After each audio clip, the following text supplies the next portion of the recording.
We are going to define, describe, and support intellectual disabilities. By the end of this presentation, you will have an understanding of what intellectual disabilities are, the characteristics, and how to account for such disabilities in the classroom. This presentation is by Viddy Colby, Colleen McBrien, and Abby Perlman.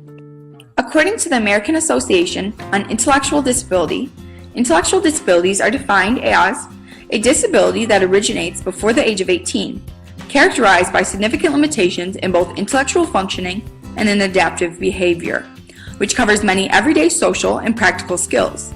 So, this disability is defined by restricted intellectual functioning and adaptive behavior. But what exactly is intellectual functioning? Simply put, intellectual functioning is just intelligence. Intelligence is a very broad and encompassing topic. It is anything from comprehension to problem solving. It is the capacity to not only obtain knowledge and skills, but to apply them. Intellectual functioning is measured using IQ tests. An IQ score of 70 to 75 is an indicator for intellectual disabilities. Adaptive behavior, on the other hand, is the ability to apply and acquire life skills. More specifically, according to the AAIDD, adaptive behavior is a collection of conceptual, social, and empirical skills that are acquired and carried out by people in their everyday life. And conceptual skills include language and literacy, money, time, and number concepts, and self-direction, while social skills include interpersonal skills, social responsibility, self-esteem, gullibility, social problem solving, and the ability to follow rules, obey laws, and to avoid being victimized. Lastly, practical skills include activities of daily living, occupational skills, healthcare, travel and transportation, schedules and routines, safety, use of money, and the use of the telephone. Adaptive behavior can also be measured using standardized tests.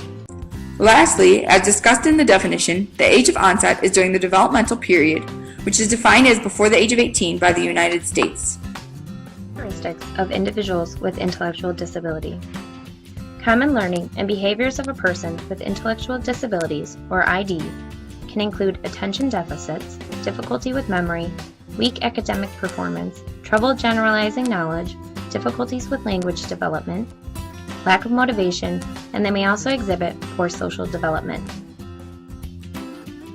Attention deficits, or difficulty focusing and remaining focused on a task. They may have difficulty ignoring outside stimuli and can be easily distracted. Memory impairment is common in people with intellectual disability. Long-term memory retrieval, for instance, recalling a telephone number, is usually similar to that of peers without an ID. But a student with intellectual disabilities may have problems with short-term memory, such as recalling directions in sequence that were presented moments or even seconds earlier. Another deficiency may be the student's working memory, which is the ability to retain information while also engaging in another cognitive activity. An example being recalling an address while listening to directions. Academically, students with ID usually encounter difficulties. Deficits may be seen in all subjects, but reading comprehension, and problem solving and arithmetic stand out as the weakest. Teachers should be aware that most individuals with intellectual disabilities have difficulty transferring or generalizing. For example, a student may be able to count change from a purchase in the school cafeteria, but have difficulty with the same task at Target. Speech disorders are also common. This may include errors of articulation, fluency disorders such as stuttering, and voice disorders such as hypernasal speech or concerns about loudness. Speech development occurs more slowly and their vocabulary is often limited. Students with intellectual disabilities seem to be less goal-oriented and lacking in motivation.